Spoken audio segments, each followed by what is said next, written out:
Assalamualaikum warahmatullahi wabarakatuh.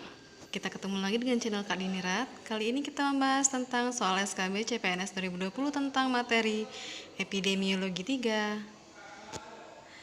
Namun sebelum itu mari kita subscribe dulu channel Kak Dinirat dan bunyikan loncengnya. Terima kasih.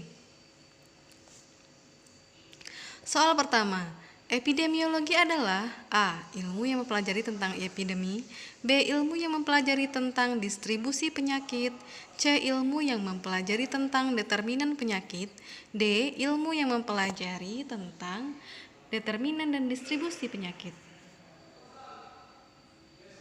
Jawabannya D. Ilmu yang mempelajari tentang distribusi dan determinan penyakit.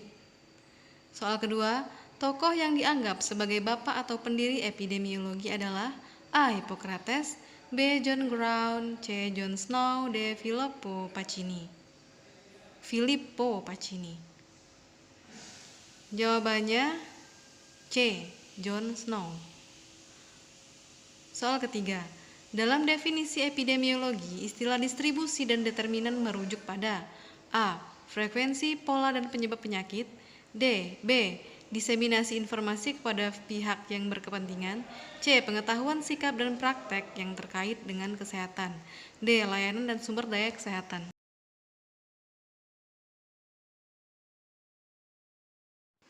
Jawabannya A. Frekuensi, pola, dan penyebab penyakit.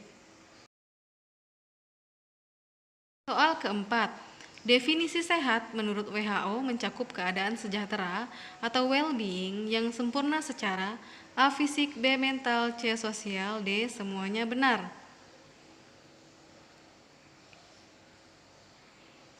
Jawabannya D. Semuanya benar.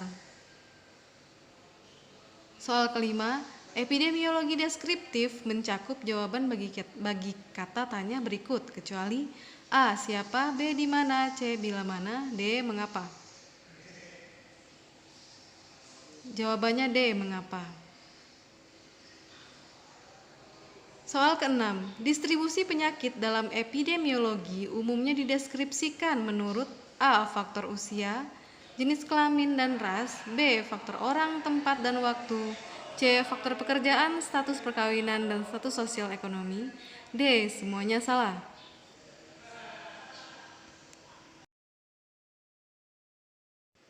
Jawabannya B. Faktor orang, tempat, dan waktu. Soal ketujuh, penyakit tidak menular merupakan salah satu topik kajian dalam A. Epidemiologi klasik, B. Epidemiologi modern, C. A dan B benar, D. A dan B salah. Jawabannya B. Epidemiologi modern. Soal 8. Ruang lingkup kajian epidemiologi pada saat ini mencakup hal-hal berikut, kecuali A. Penyakit menular bukan wabah, B. Penyakit tidak menular, C. Masalah kesehatan bukan penyakit, D. Semua di atas termasuk ruang lingkup kajian epidemiologi. Jawabannya D. Semua di atas termasuk ruang lingkup kajian epidemiologi. Soal ke-9. Cabang epidemiologi yang terutama mempelajari faktor-faktor yang mempengaruhi distribusi penyakit adalah A. Epidemiologi klasik, B. Epidemiologi deskriptif, C. Epidemiologi analitik, D. Semuanya benar.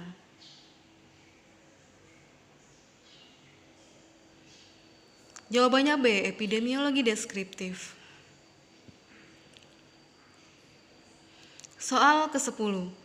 Cabang epidemiologi yang terutama mempelajari faktor-faktor yang merupakan determinan penyakit adalah A. Epidemiologi klasik, B. Epidemiologi deskriptif, C. Epidemiologi analitik, D. Semuanya benar.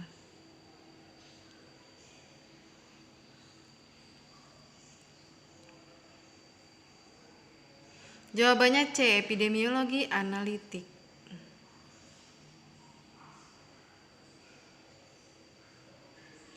Soal ke-11. Keunikan epidemiologi dibandingkan dengan cabang ilmu kesehatan lainnya adalah A. Epidemiologi mempelajari kelompok manusia, B. Epidemiologi mengkaji perbandingan antar kelompok dalam masyarakat, C. Epidemiologi memperbandingkan kondisi kelompok berisiko tinggi dengan kelompok berisiko rendah, D. Semuanya benar. Jawabannya D, semuanya benar. Soal ke-12. Tujuan studi epidemiologi adalah sebagai berikut, kecuali A. Mendiagnosis masalah kesehatan masyarakat, B. Menentukan riwayat alamiah dan etiologi penyakit, C. Menilai dan merencanakan pelayanan kesehatan, D. Semua di atas termasuk dalam tujuan studi epidemiologi.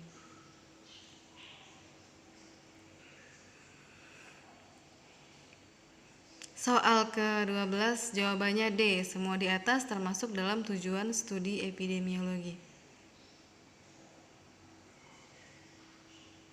Soal ke-13, penyelidikan klasik John Snow yang terkenal dalam sejarah epidemiologi adalah A. Penyelidikan terhadap register kematian atau Bills of Mortality, B. Penyelidikan terhadap wabah kolera di kota London, C. Penyelidikan terhadap teori miasma, D. Semuanya salah.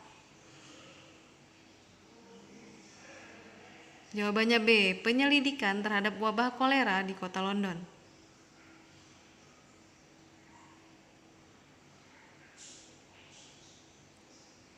Soal ke-14.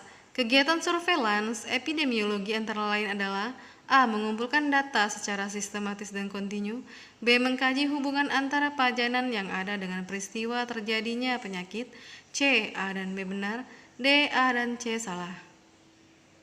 Jawabannya C, A, dan B benar. Soal ke-15, pajanan dalam penelitian epidemiologi dapat berupa A. Kebiasaan minum kopi, B. Kebiasaan untuk tidak berolahraga, C. Kebiasaan berganti-ganti mitra seksual, D. Semuanya benar. Jawabannya D, semuanya benar. Soal ke-16, peningkatan kejadian morbiditas atau mortalitas yang bermakna secara epidemiologis merupakan salah satu kriteria yang harus dipenuhi untuk dapat menyatakan adanya A. Wabah, B. KLB, C. A dan B benar, D. A dan B salah. Jawabannya B. KLB, kejadian luar biasa. Soal ke-17, negara pertama menyelesaikan proses transisi demografi dan menyelesaikannya dalam waktu kurang lebih 200 tahun adalah negara A. Thailand, B. Indonesia, C. Inggris, D. Malaysia. Jawabannya C. Inggris. Soal ke-18, segitiga epidemiologi dalam pandangan epidemiologi klasik mencakup unsur-unsur berikut kecuali A. Pejamu, B. Agen, C. Pajanan, D. Lingkungan. Kecuali jawabannya C. Pajanan.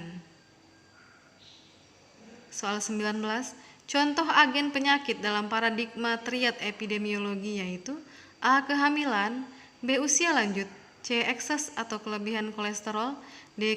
Kepadatan penduduk atau lingkungan hidup crowded. Jawabannya C. Ekses atau kelebihan kolesterol. Soal ke-20, matriks Hadon merupakan penggabungan antara konsep segitiga epidemiologi dengan A. Prevensi primer, B. Prevensi sekunder, C. Prevensi tersier, D. Semuanya benar. Jawabannya D. Semuanya benar. Oke, itu saja dulu soal kita kali ini. Kita akan kembali lagi pada soal Kak Dinirat selanjutnya. Wassalamualaikum warahmatullahi wabarakatuh.